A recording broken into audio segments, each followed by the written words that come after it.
Hello everyone. Today I wanted to talk to you about this charity who sent me this mini guide, the Brain Tumour Charity.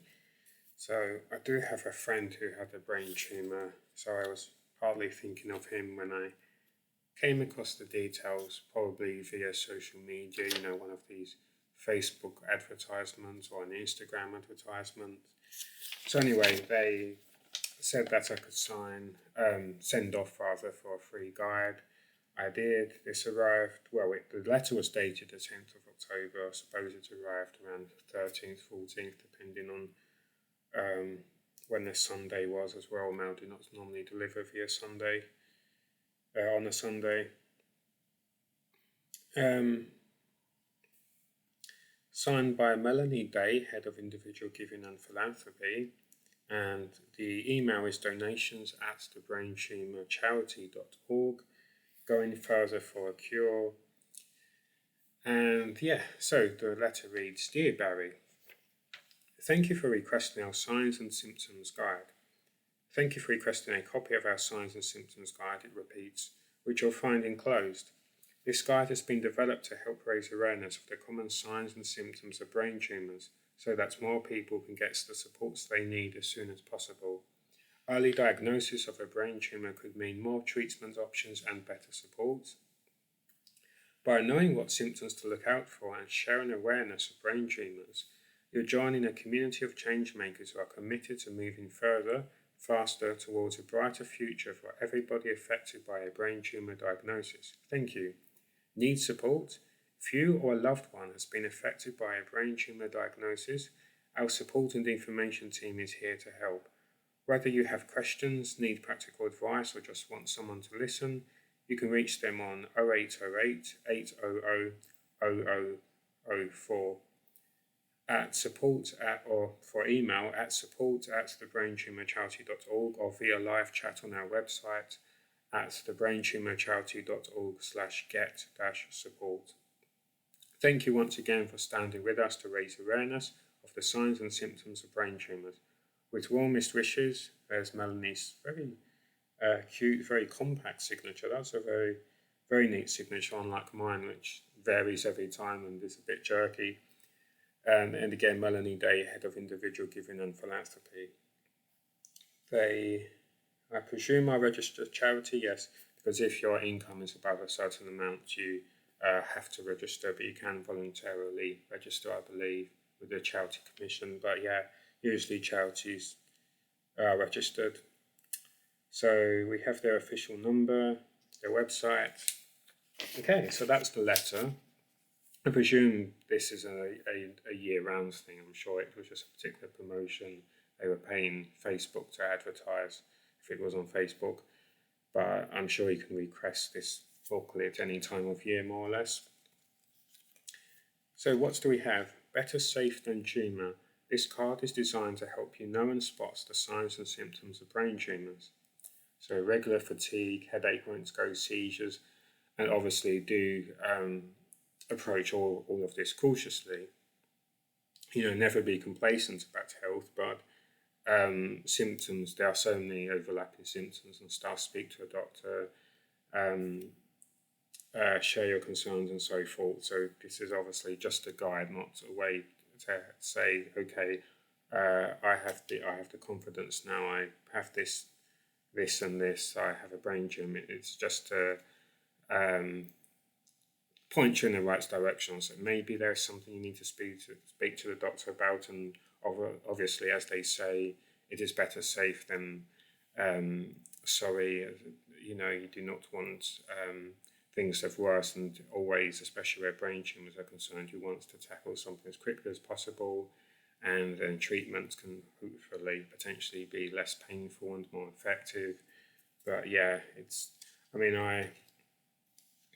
this is slightly different now, but I have to give credit to the doctor at the Bournebrook Medical Centre. Unlike all GP surgeries, they all have their problems. Some of the doctors have been really somewhat inappropriate, but this she was a lovely woman. I did not suspect that I had cancer. I was pretty sure that I did not. I was pretty sure, but that at the same time, of course, I'm not qualified to say, no, I know for sure this is this and this and that. So I did make contact via the NHS app, which is linked to my local GP surgery. I showed them some photos, and someone called me the same day, and they even were able to book me for a same-day appointment. So they were taking it seriously, is my point. And she went over my concerns, and obviously I was feeling a bit silly, and she said, no, we'd rather see you to as I say, better safe than tumour, or better safe than cancer, or something else. It is, and it's something we need to extend to mental health. It's another way where there's no palliative mental health. It's always, well, we will wait until things worsen, and then we will book you in for an appointment, instead of, no, let's have as much community support as possible. That keeps people out of hospitals. But yeah, so the point is, that's another example. As far as I know, I do not have any brain tumours, but I did have a concern. I think it was about a year ago, or a year and a half ago. I was almost 2 years ago, actually. I think I was getting suspicious. As I say, I was certain I did not have cancer, but there were certain signs, and I had to think to myself, well, I'm not actually qualified. And as silly as it may sound, what is more important? Nipping this in the bud, whatever it is, or protecting yourself from feeling silly. You have to think to yourself, okay, I've got to go and speak to someone. It is not silly, and thankfully I had the right doctor, so to speak, someone with the right attitude, and said, no, after all, they booked the appointment for me same day. They said, we will look at this, we will take it seriously. So that's a good positive experience, but of course some people will have negative experiences, and I completely understand if that puts you off. I have had loads of negative experiences with the NHS, but it's also some positive ones. So just try to keep that hope, try to remind yourself that it is not silly to be concerned. And I know sometimes professionals themselves will leave you feeling otherwise, but I really hope that you can have that sort of natural confidence, or freedom to say, look, I have these concerns. You may think I'm too young, too old, too whatever, but we need to talk about them, especially when symptoms are unexplained. Even when they are explained, you could have the wrong diagnosis or something else. But especially when you get new symptoms, which was one of the things concerning me, needing to see a doctor who in the end advised me to just keep an eye on things and come back if certain things had changed. So yeah, better safe than tumour, better safe than cancer, better safe than a nervous breakdown, better safe than hospital. Reaching out is so important. We really need to encourage people to do so, and doctors certainly have their parts to play, especially psychiatrists, who have a bad reputation for so many valid reasons. So we need to stop. Stigma is another barrier. But going back to tumour specifically, so again, please speak to your doctor, and as I say here, call 999 if there is an emergency. Obviously, if you are abroad, you have your own national numbers.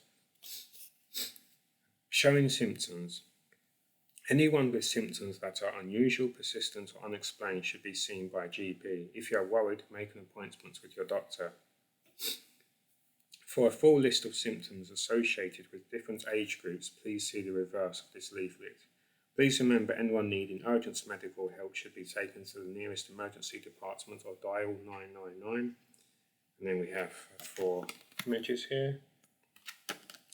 If you'd like to talk to someone about brain tumours, please contact the support and information line at the Brain Tumour Charity on, and the same number from before, 0808 800 0004. Same emails before, support at thebraintumorcharity.org. You can check your symptoms at bettersafethantumour.com. Babies under 5 years.